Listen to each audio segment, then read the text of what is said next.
শিশুকালে দিন যায় হাসিতে খেলিতে, যৌবনে দিন যায় ভালোবাসার পাত্রকে দিতে, বৃদ্ধকালে কৃষ্ণ ভজে জমের উত্তর আছে না, এই কথা আছে না। বৃদ্ধকালে আমরা কৃষ্ণ বুঝি যে যাতে আমরা ভালো মতো পথে যাইতে পারি, ভালো মতো যাইতে পারি। আচ্ছা, আপনারা অনেকেই শুনেছেন যে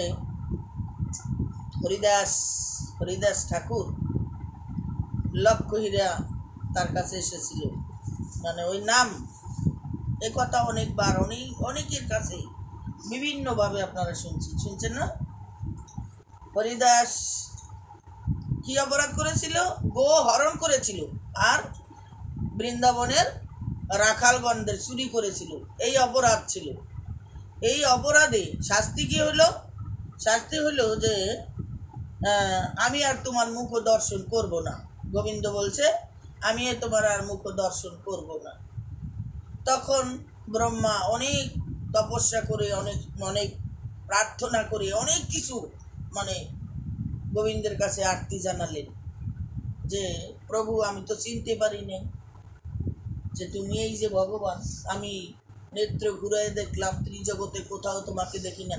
তোমাকে দেখি তুমি বৃন্দাবনে রাখালগণের সাথে তুমি খেলা করছো, আর তো কোথায় তোমায় দেখি না। তাই আমি তোমাকে চিনলাম যে তুমি বৃন্দাবনেই আছো। আমার ভুল হয়েছে, আমাকে ক্ষমা করে দাও। তো সাময়িক ক্ষমা তাকে করলেন। এরপর ক্রোধান্বিত হয়ে গেলেন ব্রহ্মা যে তুমি বিষ্ণু, আমিও তো ব্রহ্মা, আমিও তো কম না। আমি এই জগৎটাকে সৃজন করেছি, এই জগৎ আমি সৃজন করেছি, এই জগতের যত জীব আছে সব আমি সৃষ্টি করি, তা আমি কম কিসে? ব্রহ্মা বললেন আমি কম কিসে? তুমি যদি আমাকে ক্ষমা না করো তাহলে তোমার কাছে আমি আর তোমার সঙ্গ আমি করব না। ঠিক আছে, সঙ্গ নাই করো, কিন্তু প্রভু তুমি ব্রহ্মার পাবে কোথায়?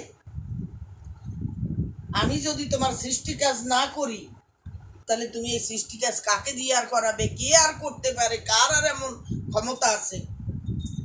প্রাণ গোবিন্দ তখন বললেন অনন্ত অনন্ত কোটি কোটি ব্রহ্মা আছে, শুধু তুমি একা না।